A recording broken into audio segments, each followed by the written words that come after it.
Subscribe करें और bell दबाएं ताकि कोई खबर रह न जाए।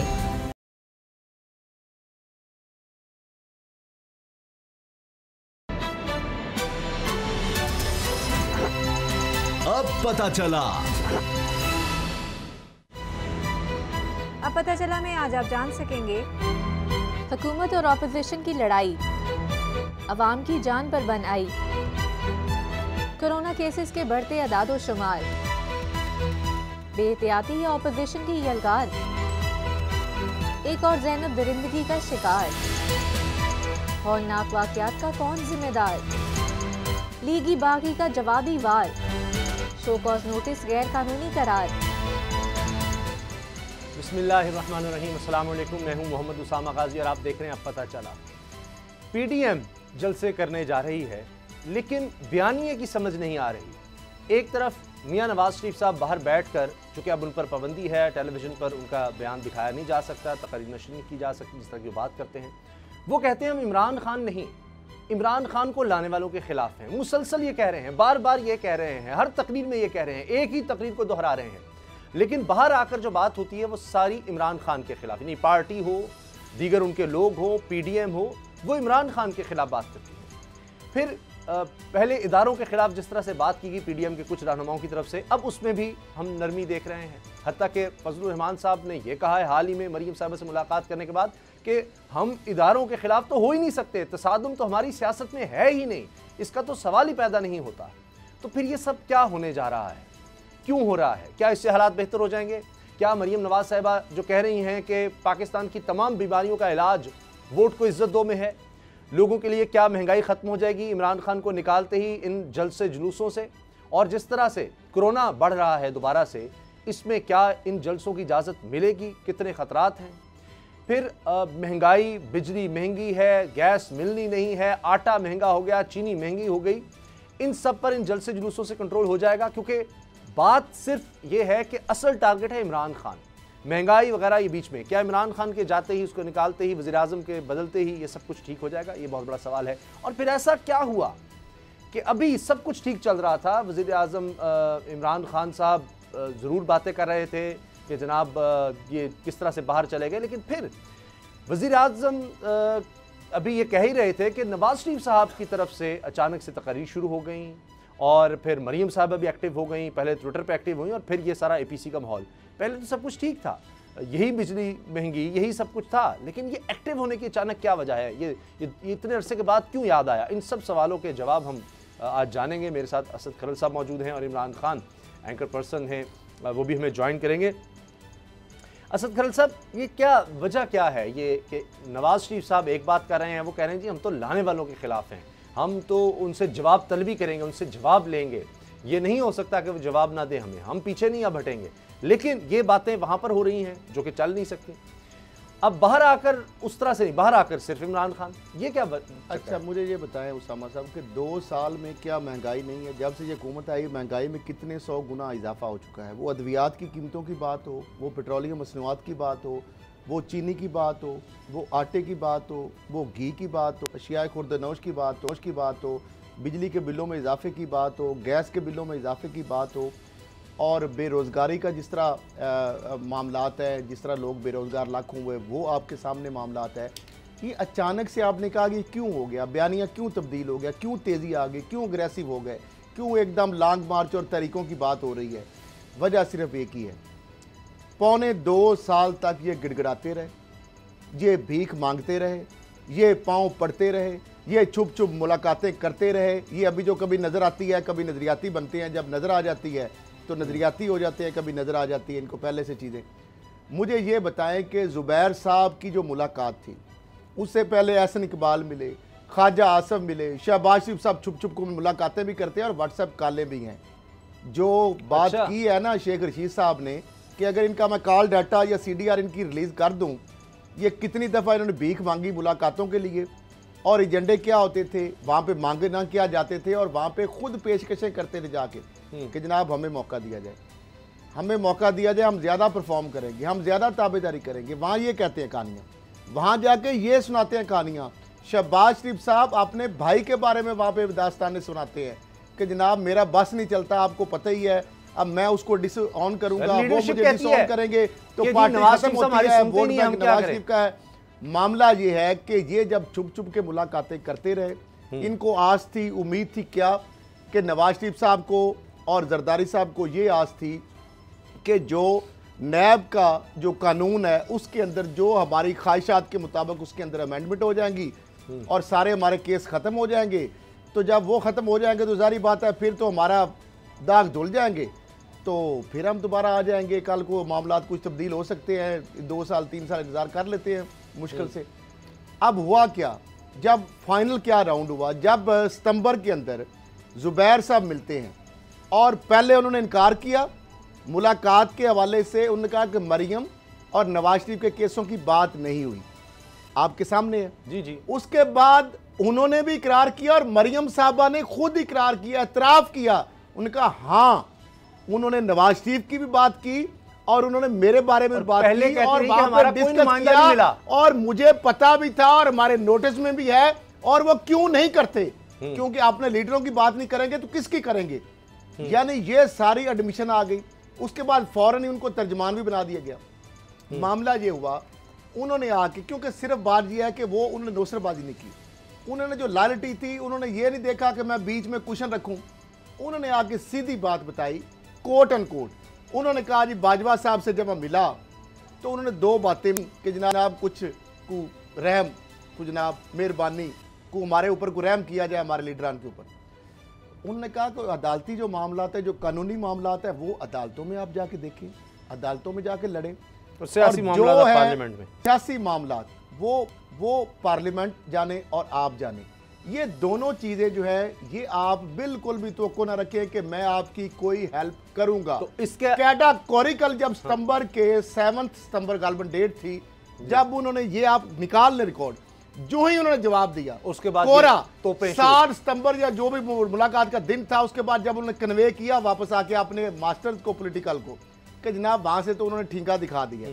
उसके बाद मरियम साहबा का ट्विटर भी एक्टिव हो गया, नवाज शरीफ साहब की इजाजत के बगैर कोई मिल नहीं सकता किसी से, लेकिन जो मिल आए हैं वो इजाजत से गए थे, वो अब तर्जुमान भी हैं। मरियम के भी तर्जुमान हैं और नवाज शरीफ साहब की तर्जुमान है। दोनों के मरियम अपने बयान खुद दे रही हैं, हर जगह बैठ रही हैं, उनको भी अब तर्जुमान की जरूरत पड़ गई है।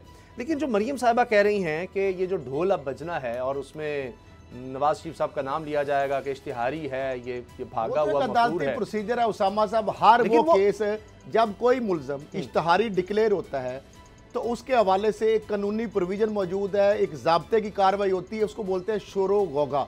शोरो गोगा करना यानी उस इश्तिहारी के बारे में बाकायदा आज भी कानून में लिखा हुआ है, वर्ड टू वर्ड में उर्दू में बता रहा हूँ, जो उसका प्रोसीजर है कि आप ढोल बजा के बाकायदा मुनादी करेंगे उस इलाके में, उसके घर के बाहर, उसके दफ्तर के बाहर, और वो इश्तिहार चस्पा करेंगे, शोरो गोगा करेंगे कि जनाब ये बंदा है, इसको अदालत की जानिब से इश्तिहारी करार दे दिया गया है। ये एक अदालती कार्रवाई, एक प्रोसीजर है। मरियम साहब इसका ठट्ठा उड़ाएं, मजाक बनाएं और ये होता है।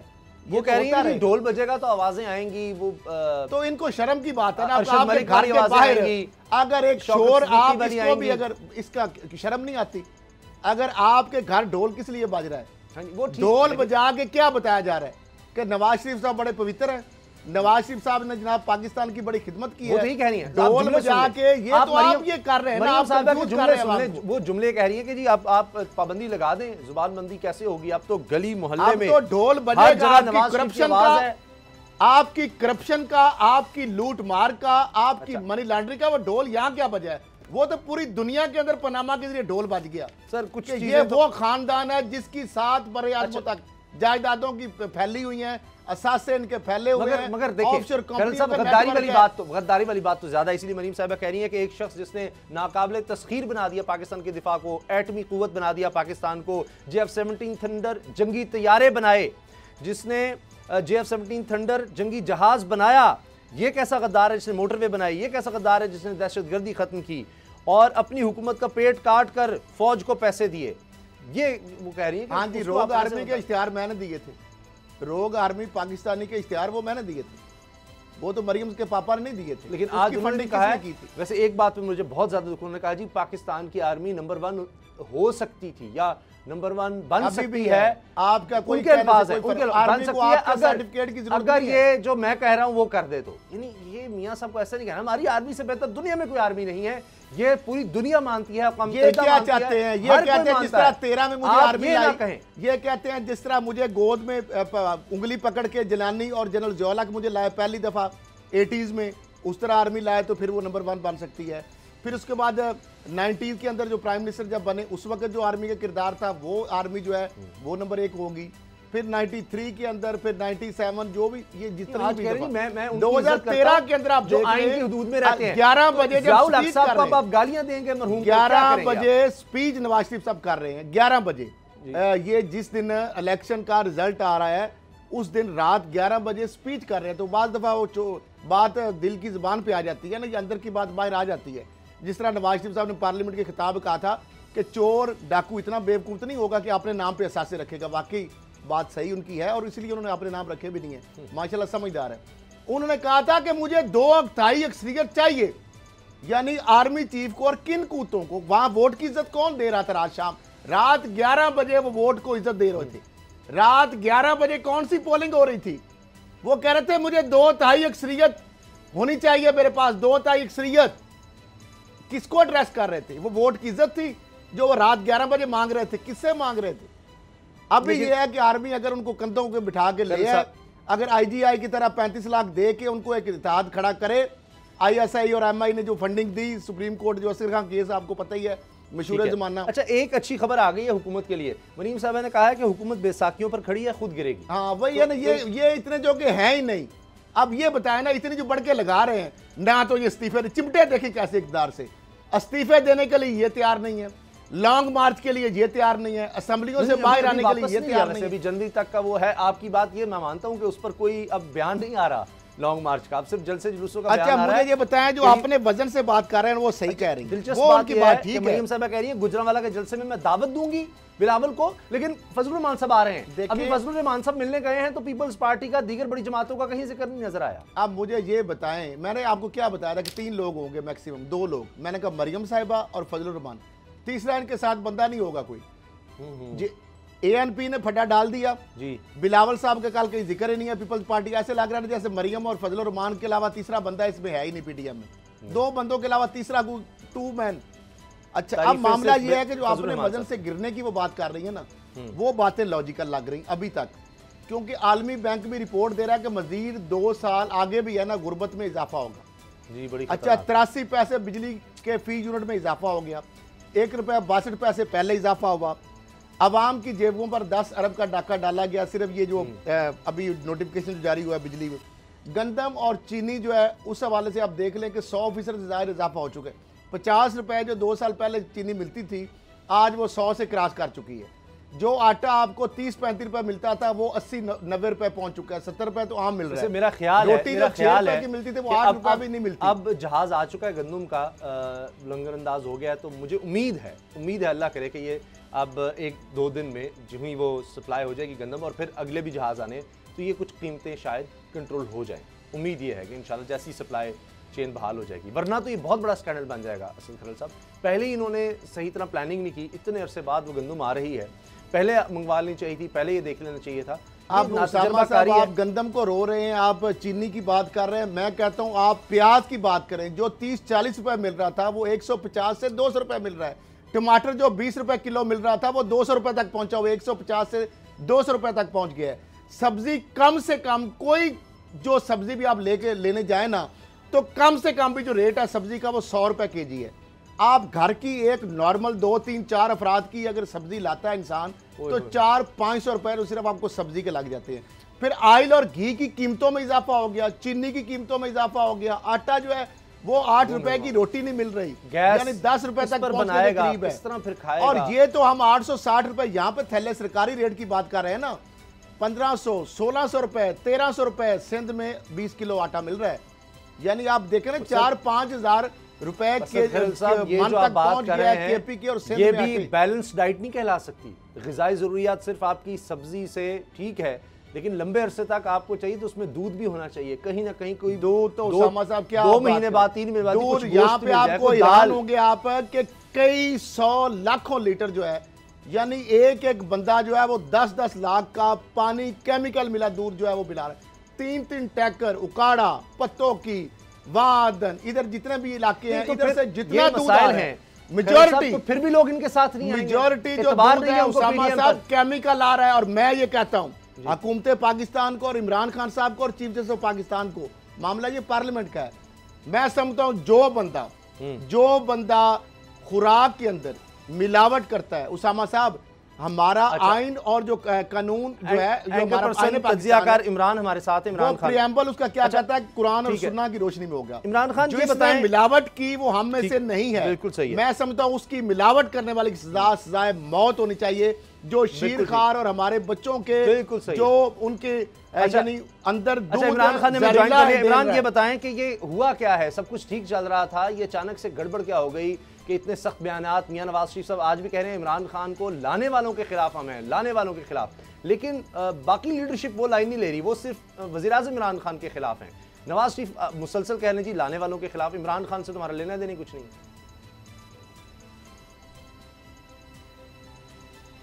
देखिए कंफ्यूजन तो है अपोजिशन में। मियां नवाज शरीफ साहब ने जब पहला स्टेटमेंट दिया था, तो पहला स्टेटमेंट देने के बाद उनकी पूरी पार्टी बैकफुट पे चली गई थी और वो ये स्टेटमेंट दे रहे थे कि इदारों से कोई मसला नहीं था, प्रॉब्लम तो इमरान खान से है। नवाज शरीफ साहब के स्टेटमेंट को सही तरह समझा नहीं गया, फिर नवाज शरीफ साहब ने दोबारा दिया, तो ऐसा लग रहा था कि अपोजिशन की तहरीक चल नहीं पाएगी, बात उनकी बनेगी नहीं। लेकिन जो एहसान अजीम किया इमरान खान साहब के दोस्तों ने, मियां नवाज शरीफ साहब के खिलाफ बगावत का मुकदमा दर्ज करके, उस एहसान अजीम का जो बदला है वो नवाज शरीफ साहब कभी नहीं चुका पाएंगे।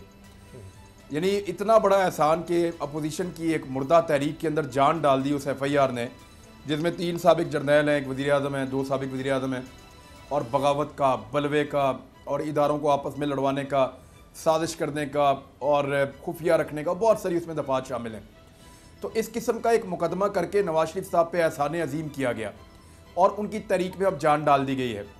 मैंने थोड़े दिन पहले भी ये कहा था एक मीडिया पे, गालिबन वसीम बदामी से मैं बात कर रहा था, मैंने उनको ये कहा था कि ये तहरीक तभी कामयाब होगी जब इमरान खान साहब इसमें या उनके साथी इसमें कुछ एहसान करेंगे और कुछ मदद करेंगे अपोजिशन की, अदरवाइज इसमें कोई जान नहीं पड़ती हुई नज़र आ रही, क्योंकि तहरीक का ताल्लुक पब्लिक से है ही नहीं।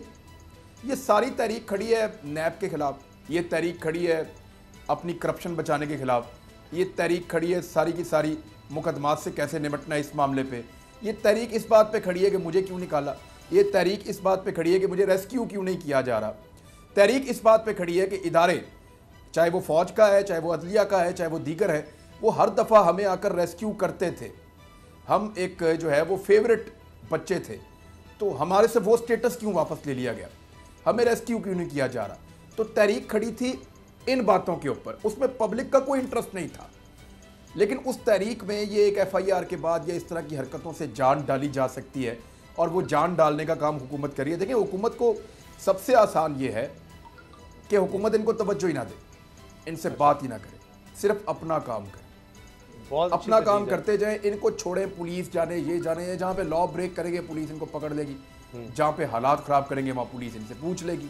अच्छा। या इनके जो नैब के केसेस हैं नैब जाने और ये जाने, या इनके FIA में केसेस हैं इदारे जाने और ये जाने, इनको छोड़ें, खुला छोड़ें, let them do what they want, मगर उनको करने दें इमरान। लेकिन जहाँ पे आप टांग अड़ाएंगे, जहाँ पे आप मुदाखलत करेंगे, अपना काम छोड़ के इनसे लड़ाई करेंगे, सिंह फंसाएंगे, उनको इंपॉर्टेंस मिलेगी, वो खबर बनेंगे और फिर यही होगा।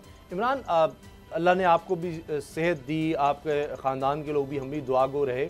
ये वबा बड़ी ख़तरनाक है, अब दोबारा ये कुछ बढ़ रही है, अल्लाह करे कि ये उस तरह के हालात दोबारा ना हो, लेकिन बहरहाल नंबर्स कुछ ऊपर गए हैं। अब इसमें दोबारा सोचा जा रहा है कि क्या करना है, 36 ज़िला में माइक्रो स्मार्ट लॉकडाउन की बात हो रही है, ऐसे में जल्द से जुलूस इस पर सोचा जा सकता है। ये भी इलाके की इंतज़ामिया देखेगी इजाज़त देनी है नहीं देनी, अब वो भी मसला है। अगर इजाज़त देते हैं, खुदा न खास्ता केसेस बढ़ गए तो मसला, इजाज़त ना दें तो अलग मसला। देखें जो मुराद अली शाह ऐसे हाथ जोड़ते थे ना यूं करके कि अल्लाह का वास्ता लॉकडाउन लगा दो, अल्लाह का वास्ता घरों में बंद हो जाओ, अल्लाह का वास्ता बाहर ना निकलो, फिर हमने देखा वो जुलूसों की क़यादत कर रहे थे, वही मुराद अली शाह। अब पॉलिटिकल लोगों का दिन कुछ और होता है, रात कुछ और होती है, इनका दीन और ईमान सिर्फ सियासत और मफाद होता है। पाकिस्तान जैसे मुल्क खिदमत ये कहाँ करेंगे, पब्लिक की किसको पड़ी है? मास्क पहन के अपनी गाड़ी का हैश खोल के उससे बाहर आ जाएगा एक लीडर, उसके हाथ में माइक्रोफोन होगा, वो वहाँ से बात करेगा और अंदर जाके अपने आप को सैनिटाइज कर लेगा। जो बाहर खड़े हुए लोग हैं, धक्के खा रहे हैं, एक दूसरे के साथ जुड़े हुए हैं, तो भेड़ बकरियाँ हैं। अगर मर भी जाएंगे तो कोई फ़र्क नहीं पड़ता। लीडर्स को इससे कोई फ़र्क नहीं पड़ता कि बाहर कोरोना वायरस फैल रहा है या नहीं फैल रहा। लोगों को इकट्ठा करना है, उनके मफाद में है तो इकट्ठा कर लेंगे, अलग अलग करना है उनके मफाद में है तो अलग अलग कर लेंगे। पॉलिटिकल पार्टीज़ का, पॉलिटिकल लीडरशिप का लोगों के साथ पाकिस्तान में कोई कनेक्शन नहीं है, ना लोगों का उनको कोई एहसास है। ये तो हमारे लोग बेचारे बहुत अच्छे हैं कि ये उनका एहसास करते हैं, फिर सड़कों पे आ जाते हैं, उनका एहसास करते हैं, दोबारा उनके लिए नारे लगाते हैं, उनका एहसास करते हैं, पहले दादा के, फिर बाप के, फिर पोते के, पोती, फिर सबके नारे लगाते हैं। जी, मुझे ब्रेक लेनी है। ब्रेक के बाद हम बात करेंगे। मियाँ जलील शरफपुरी साहब भी हमें ज्वाइन कर रहे हैं, MPA हैं, और इनको शो कॉज नोटिस गया मुस्लिम लीग की तरफ से कि जी आपने ये क्यों किया, जाकर बुज़दार साहब से क्यों मुलाकात की। अच्छा, इन्होंने एक जवाबी चीज़ भी भेजी है, वो भी बड़ी ज़बरदस्त है, उस बारे में इनसे जानेंगे। इमरान खान भी हमारे साथ हैं। ब्रेक के बाद मिलते हैं। अब पता चला।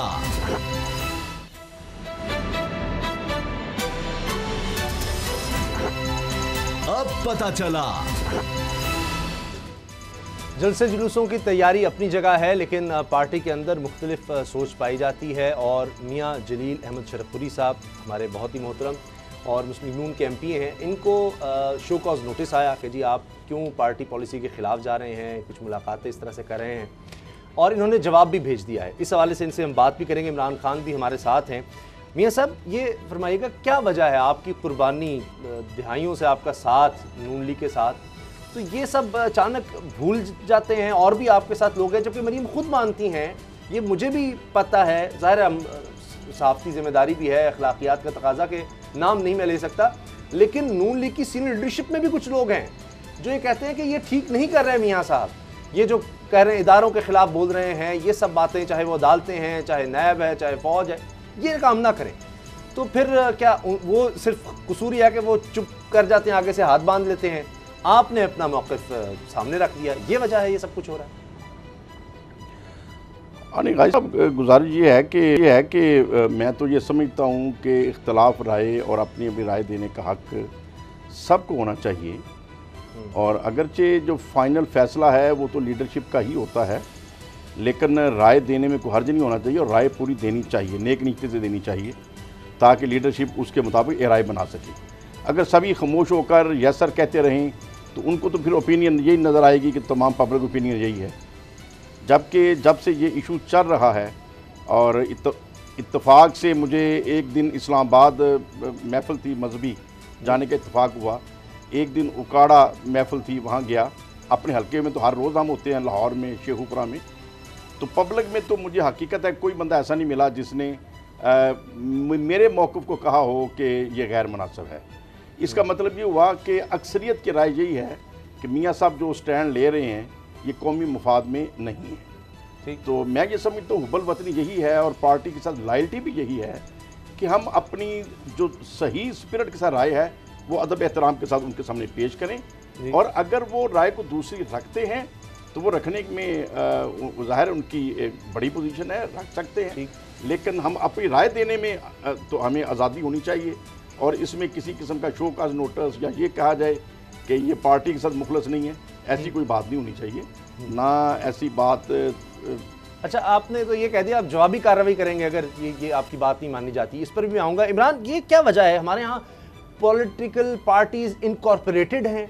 अब आप देख लीजिए कि जितने भी सीनियर 30 साल हो गए हों, 40 साल हो गए, 3 दहाइयाँ 4 दहाइयाँ, वो मरियम से बहुत पीछे होते हैं, हाथ बांधे हुए। अब मरियम नवाज साहब में आगे जुनैद सफदर साहब का नाम लिया जा रहा है, अभी वो नौजवान है, और कोई, यानी मियाँ नवाज शरीफ साहब 40 साल की पॉलिटिकल स्ट्रगल में कोई एक शख्स ऐसा नहीं पैदा कर सके कि जिसको वो आगे कर सके कि ये आगे पॉलिटिकल पार्टी को लीड करेगा। यही हाल हमें दीगर पार्टीज में नजर आता है, और जो लोग इस तरह पार्टी के साथ सिंसियर भी होते हैं, यानी आप मिल भी नहीं सकते मियाँ नवाज शरीफ साहब की इजाजत के बगैर। आप ये भी नहीं कह सकते कि मियाँ साहब ये ना करें, ये बात, ये पार्टी को नुकसान पहुंचाएगी, ये बात करें, इतना भी जो बोलेगा उसको भी शौक हो जाएगा। ये क्या है? देखें, एक आदमी था चौधरी निसार अली खान, उसने बगावत की थी इस बात पे। उसने कहा ये क्या बात हुई, सारी ज़िंदगी इन 2 भाइयों के नीचे लग के हम रहे, अब उनके बच्चे आ गए हैं तो अब हम उनके नीचे लग के रहें, ये नहीं हो सकता। इन भाइयों को हमने बहुत दफ़ा रेस्क्यू किया है, ऐसा नहीं होगा कि इनके बच्चों की भी हम गुलामी करेंगे। उस आदमी ने गुलामी करने से इनकार किया, 10 आदमी पार्टी में उसके साथ नहीं खड़े हुए, आप अंदाजा करना। 10 आदमी उसकी पार्टी में उसके साथ नहीं खड़े हुए, सब ने कहा नहीं हम गुलाम हैं, सब ने कहा नहीं हमें गुलामी पसंद है, हम इनके बच्चों की भी गुलामी करेंगे और उनके बच्चों की भी गुलामी करेंगे। तो करें भाई गुलामी अपने शौक से।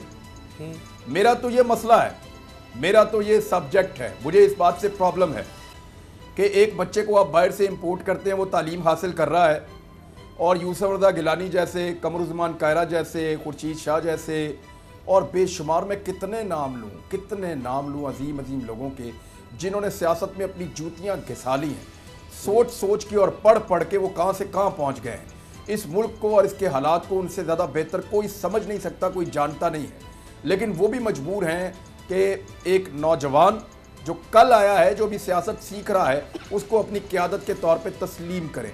ये अनफॉर्चुनेट है लेकिन रियलिटी है, यही रियलिटी हमारी यहाँ पे रवायती पॉलिटिकल पार्टीज़ में, और ये सिर्फ पाकिस्तान में नहीं है, ये इंडिया में भी है। ये हकायक और ये हकीकत तब तक रहेगी जब तक आप इसको तस्लीम करते रहेंगे। जिस दिन इन पॉलिटिकल पार्टीज के अंदर जमहूरियत आई और इन्होंने कहा नहीं जी नहीं ये नहीं हो सकता क्योंकि लीडर का बच्चा लीडर बनेगा, ये क्या बात हुई, ये तो डेमोक्रेसी नहीं है।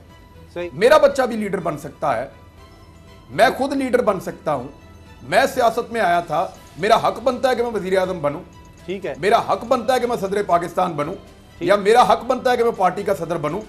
तो जब ये लोग हक मांगेंगे और वक्त आएगा कि ये लोग हक मांगेंगे। अच्छा, और यहाँ पे जमहूरियत उस तरह से है नहीं जिस तरह हम कहते हैं कि जमहूरियत होनी चाहिए तो फिर, या जमहूरियत है, ये कोई जमहूरियत नहीं है, असद खलील खानदानों में बटा हुआ निजाम है। बिल्कुल। तो फिर असद खलील साहब ये जो बात मियां साहब कर रहे हैं, मरियम साहबा कर रही हैं, वोट को इज्जत दो, ये फिर क्या चक्कर है? क्या पैसे की वजह होती है कि पार्टी में कोई बंदा कुछ करेगा तो उनको पता है कि ये हमारा बिल्कुल इस पर होल्ड है, कोई शख्स और कुछ नहीं कर सकता, तो फिर डिक्टेटरशिप तो पार्टीज के अंदर है, फिर किस जमहूरियत की बात करते हैं, किस आइन की बात करते हैं? ये तो एक बहुत बड़ा मसला है। जब आपकी विद इन पार्टी है तो आप सोच ही ऐसी पैदा कर रहे हैं, तो कौन निकलेगा आपके लिए कि जी आप कहेंगे वोट को इज्जत दो या इदारों के खिलाफ निकलो? प्रोफाइल जरा थोड़ा सा उस पर नजर डालते हैं। जब किंग पार्टी बनी थी और मियां अजहर साहब उसके सदर थे, उनके खिलाफ नून लीग के टिकट से मियां साहब ने इलेक्शन लड़ा और ये MNA मुंतखब हुए नून लीग के टिकट से। ठीक है, किंग पार्टी जो हुकूमत में पार्टी आई थी और उसके जो सरबराह थे उनको इन्होंने शिकस्त दी मियां जलील शरकपुरी साहब ने। ठीक, लेकिन इन्होंने वफादारी तब्दील नहीं की। ये नून लीग के साथ सारे भाग गए, कमिटेड रहे, सारे भाग गए, अक्सरियत भाग गए। उसके बाद ये जिला नाज़िम बने और इन्होंने उस वक्त भी जो इनकी थी अपनी लॉयल्टी या वफादारी वो इन्होंने तब्दील नहीं की। अब भी इन्होंने अगर बात की है तो ये मेरा ख्याल है जो इन्होंने बात की है ये दिल से बात भी की है, और ये लोगों की चूंकि दो इनके पास, एक तो पॉलिटिकली भी, दूसरा माशाल्लाह बहुत बड़ा आस्थाना है, तो लोगों की पल्स के ऊपर इनका हाथ है। इन्होंने इसलिए पार्टी को मशवरा दिया अपनी सीट खतरे में डाल के, अपनी एमपीएचएफ खतरे में डाल के इन्होंने इसलिए मशवरा दिया मुखलसाना कि पार्टी जो ये मियां साहब बयान दे रहे हैं इसको अवाम एक्सेप्ट नहीं करेंगे।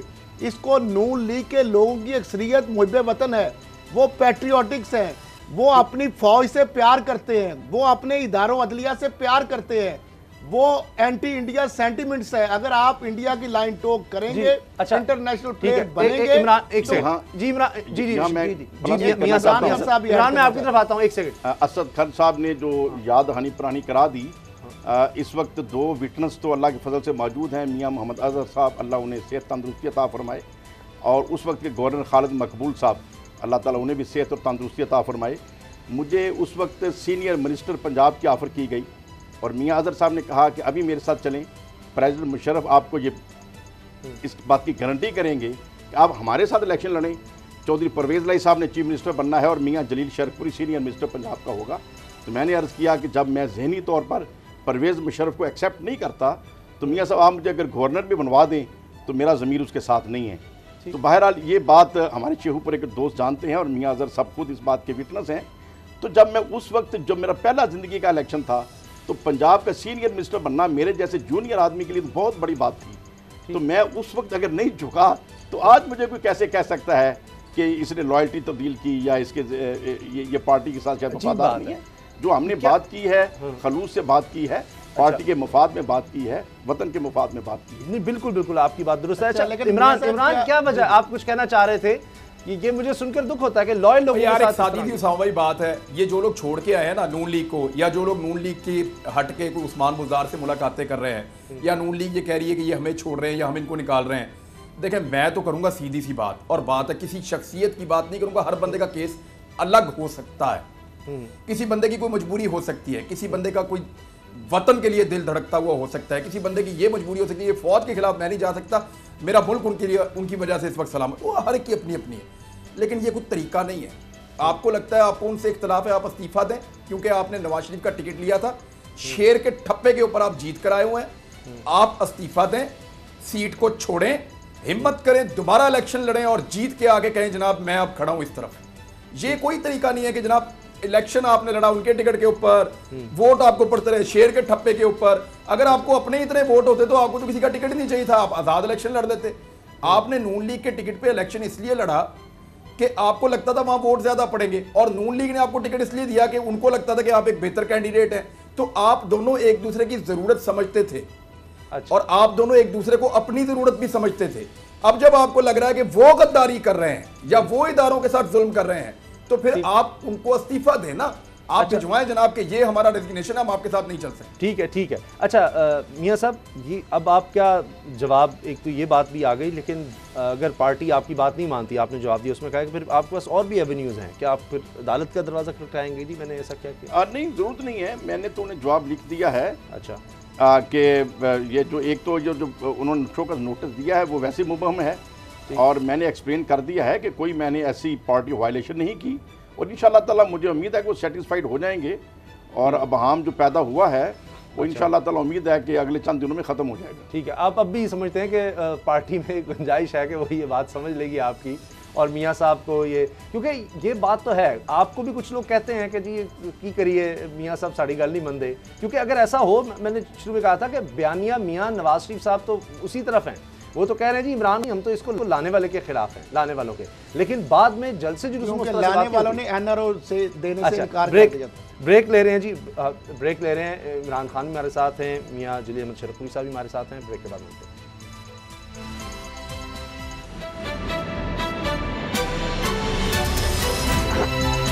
अब पता चला।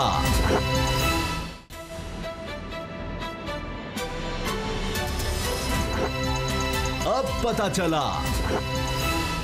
बात हो रही है इमरान खान की हुकूमत को गिराने की, किस तरह से गिराना है। उसमें नवाज शरीफ साहब कह रहे हैं हमारा ज़मीर गवारा नहीं करता कि अब ये हुकूमत रहे, तमाम मसाइल तभी हल होंगे जब ये हुकूमत जाएगी।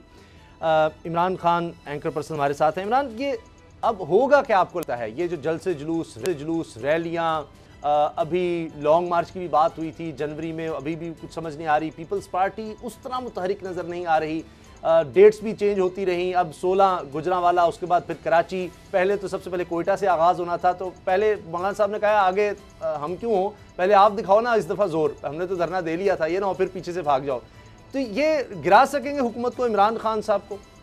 अच्छा, मैं आपको गुजारिश करता हूँ, देखें एक तो जलसे करना कोई प्रॉब्लम नहीं है, पैसे हैं अपोजिशन के पास, जलसे कर लेगी। अच्छा, और बड़े अरसे से इस मुल्क में 2 साल हो गए हैं जलसे नहीं हो रहे, तो जलसे करना कोई प्रॉब्लम नहीं है, लोग आ जाएंगे जलसों में। कोई और एक्टिविटी भी नहीं है, तो पॉलिटिक्स पाकिस्तान में एक अच्छी एक्टिविटी है, लोगों को इकट्ठा कर लिया जाएगा, दहशत गर्दी भी नहीं है, हालात भी मुवाफिक हैं, आगे मौसम भी अच्छा आ रहा है, पॉलिटिकल पार्टीज़ के पास पैसे भी हैं, तो अच्छा एक गैदरिंग कोई मसला नहीं है। कोयटा में भी हो जाएगा, लाहौर में भी, गुजरांवाला में, फैसलाबाद में, सियालकोट में जलसा कोई भी कर सकता है इस वक्त। अच्छा। एक कोई अकेली जमात भी कर सकती है, जमातों का इकट्ठ भी कर सकता है, हुकूमत भी कर सकती है, अपोजिशन भी कर सकती है। और मैं आपको बता रहा हूँ कि अपोजिशन के जलसे बड़े भी होंगे और तगड़े भी होंगे। अच्छा, क्योंकि ये बहुत सारी जमातें मिलकर कर रही हैं। लेकिन मामला आ जाएगा धरनों पे। धरना नहीं दे सकती PMLN या पीपल्स पार्टी या ANP। धरना देने के लिए इनको फजल रहमान साहब के बंदे चाहिए होंगे, मदारिस के बच्चे, और वो जो मदारिस के तलबा हैं वो इनको दस्तयाब होंगे फजल रहमान साहब से, और इसलिए इन्होंने कड़वा घूंट किया है फजल रहमान साहब को अपनी तहरीक का कायद बना के। अब ये एहतजाज करेंगे, और मेरी इतला के मुताबिक, जो मुझे कल 2 सीनियर सहाफ़ियों ने भी बताई है बात, और कुछ और सोर्सेज भी ये क्लेम कर रहे हैं कि पीपल्स पार्टी और ANP इस इत्तेहाद में से बिल्कुल मक्खन में से जैसे बाल निकलता है ना, अच्छा। ऐसे अपने आप को अलग करेंगे और नवाज शरीफ साहब अकेले इनकलाबी बन के रह जाएंगे। अच्छा। फजलुर रहमान साहब और नवाज शरीफ साहब के गले पड़ जाएगा ये सारा इत्तेहाद का और ये एहतजाज का ढोल, और फिर वो ढोल को कब तक पीट सकते हैं और कितनी जोर से पीट सकते हैं डिपेंड करता है इमरान खान साहब पे। अच्छा असद करल साहब, ये तो आपकी बात बिल्कुल सेकंड हो गई। मैंने इमरान भी कह रहे हैं। कल उसामा भाई आपको यही कहा था कि 3 लोग रह जाएंगे। ANP भी कल आपको मैं बताया था निकल जाएगी। बिलावल भुट्टो जरदारी इसके साथ नहीं बैठेंगे ना धरने में, बल्कि एहतजाज में शायद इस तारीख में ही वो लैदा हो जाए। और नवाज शरीफ, मरियम साहिबा और फजलुर रहमान, ये 3 लोग रह जाएंगे। अब ये 3 लोग जो है कब तक वही मामला है कि हुकूमत को कितना टफ टाइम दे सकते हैं, और हुकूमत अगर अपनी बोंगियां नहीं मारेगी, जो मरियम साहब ने कहा ना अपनी बैसाखियों पे खड़ी है हुकूमत और वो खुद गिरेगी। अभी देखिए उन्होंने धमकी भी दी कि हम इस्तीफे देंगे, ना पीपल्स पार्टी इस्तीफे देगी ना नून लीग इस्तीफे देगी, और ये एक अवाम को सिर्फ एक प्रेशर टैक्टिस है। मामला सिर्फ वही है, NRO का मामला है, जो नैब की जो लॉ है उसके अंदर अगर हुकूमत अमेंडमेंट कर ले, इमरान खान उसके ऊपर एग्री हो जाए, जो कि वो नहीं हुए। उन्होंने कहा हुकूमत जाती है जाए, मैं NRO नहीं दूंगा। उसके बाद ये आर्मी चीफ के पांव पड़ते रहे, उसे तरले मिलते करते रहे, बीच में पैगाम रसान भेजे कि जनाब किस तरीके से हमारी इन केसों से जान छुड़ाया जाए। अच्छा। जब उन्होंने कैटेगोरिकली इनको जवाब दे दिया कि मैं इस पोजीशन में नहीं हूं, ना मैं NRO आपको दे सकता हूं, आप जो प्रॉपर फॉर्म है वहां पे जाएं। उसके बाद इनका एकदम बयानिया तब्दील हो गया, एकदम ट्विटर चल मियां साहब ये बताएं, सारी पार्टी आपको यकसू नजर आ रही है जलसे जुलूसों के लिए? ये इतना आसान काम हो गया? आज मैंने ये भी पढ़ा है कि 200 लोग एक कोई एक्शन फोर्स बनाने का कहा गया है, क्विक एक्शन फोर्स के हर MNA MPA 200 बंदे रजिस्टर करवाए ताकि फौरी तौर पर वो जलसे जुलूसों में ला सके। आपको भी इस चीज़ों का पता है, ये कितना टफ होगा आपकी जमात के लिए? नहीं, मुस्लिम लीग नून के लिए जलसा करना, लोगों को इकट्ठा करना तो कोई मुश्किल नहीं है। अच्छा। क्योंकि हर हलके में ऐसे बिल्कुल कमिटेड किस्म के लोग मौजूद हैं। अच्छा। वो तो मुस्लिम लीग नून अकेली भी कर सकती है, और मिल के जो कर रहे हैं इसका कुछ और ज़ाहिर रंग होगा। जैसे इमरान साहब कह रहे हैं कि ज़्यादा तगड़े एहतजाज होंगे, उसमें तो कोई दूसरी राय नहीं है। अच्छा मियां साहब, आपको अगर जिस तरह पार्टी ने शोकस दिया है, अगर आपके खिलाफ को मजीद कार्रवाई करते हैं, या आपकी जिस तरह आप एक साहिब राय दे रहे हैं वो भी सुनना वो गवारा नहीं करते, तो आप इस तरह ऑप्शन आपके जेहन में है कि आप आज़ाद हसीयत में इलेक्शन लड़ने के लिए सोच रहे हैं, या PTI की जानब से अगर आपको ऑफर की जाए वो उस सूरत में आप इलेक्शन लड़ेंगे, या आप इनके जो फैसला है उसके खिलाफ अदालती फोरम या इलेक्शन कमीशन में जाएंगे? कौन कौन सी आपके जेहन में ये चीज़ें आपके मद्देनजर रखी हैं आपने? नहीं असद भाई, ये तो कल को जब इलेक्शन होगा तो उस वक्त की बात है। नहीं, अभी जिस तरह वो पार्टी की शोकास दिया है ना, आपको डी सीट की करने के लिए एक प्रोसेस किया जा सकता है। डी सीट तो नहीं कर सकेंगे। उसकी वजह यह है कि कोई ऐसा गैर कानूनी काम मेरी तरफ से नहीं हुआ जिससे पार्टी इसके ऊपर मुझे डी सीट कर सके। एक इख्तलाफ राय है, और वो मैं जैसे पहले भी अर्ज़ किया कि शोकास नोटिस का जो जवाब मैंने भेजा है, इंशाअल्लाह ताला उम्मीद है कि सीनियर्स मुतमिन हो जाएंगे और उसमें कोई अबहम जो है। आपके जो उम्मीद करते हैं जाना तनवीर साहब या दीगर जो क़यादत है, कहीं वो तो इसमें आग नहीं, पानी यानी आग तो नहीं लगाएगा, तेल तो नहीं फेंकेंगे। अच्छा, वो अगर करेंगे तो बाद में देखा जाएगा। अच्छा, कुछ लोग तो होंगे ना जो मियां साहब के हवाले से भी कहेंगे कि चले जाने दे, इतने सीनियर इतने पुराने हमारे साथी हैं। अच्छा इमरान खान, ये बताएं, एक बहुत ही अफसोसनाक वाक़या, दिल खराश फिर वो आता है और दिल दुखता है। अब 2.5 साल की बच्ची ज़ैनब 4 सदा पेशावर के पास, उसके साथ भी वही वाक़या, मुझे तो लफ्ज़ भी कहते बहुत मुश्किल लगती है, वही ज़्यादती और उसके बाद कत्ल। ये क्यों, कैसे इसको रोकें? हर दफ़ा वही डिबेट शुरू हो जाती है जी, सरेआम फांसी दो, इनको पकड़ो।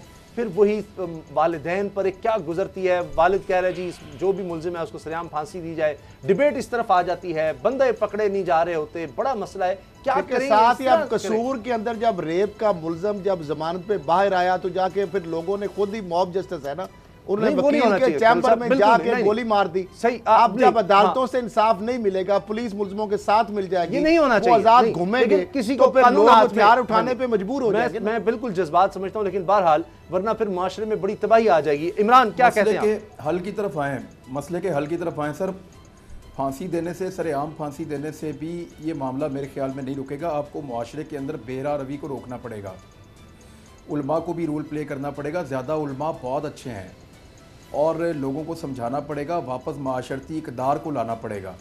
ये जो इस वक्त फहाशी फैली हुई है, टिकटॉक जैसी जो ऐप्स हैं और जिस किस्म के टेलीविज़न शोज़ चल रहे हैं, जिस किस्म के इश्तिहारात हम टीवी पे दिखा रहे हैं और जिस तरह के बिल बोर्ड्स आपके शहरों की सड़कों पे लगे हुए हैं, ये एक बहुत बड़ी इंडस्ट्री तो है, ये एक बहुत बड़ा रेवेन्यू जनरेशन का ज़रिया तो है, लेकिन आपको नहीं पता कि ये इंसानों के जज्बात के साथ कैसे खेल रहे हैं। ये लोगों को चलते फिरते दरिंदा बनाने की तरफ उनको ट्रेन कर रहे हैं और इसके ऊपर बाकायदा अमेरिकन रिसर्च आ चुकी है। ये मैं नहीं कह रहा, मैं आपके साथ उसामा भाई शेयर कर लूँगा उसके लिंक्स।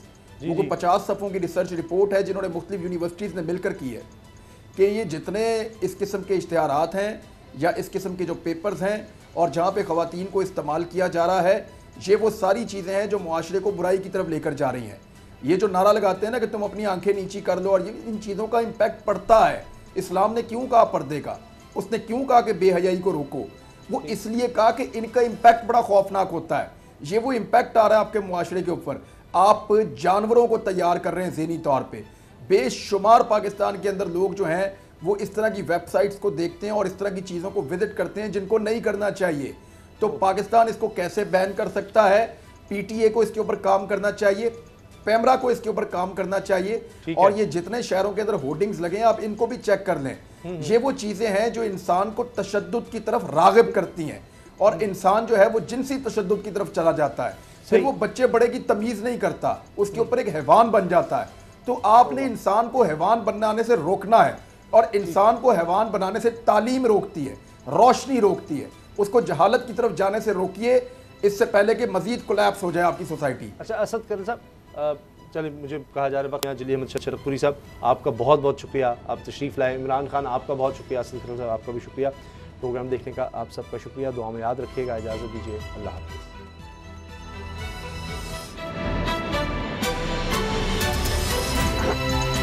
अब पता चला।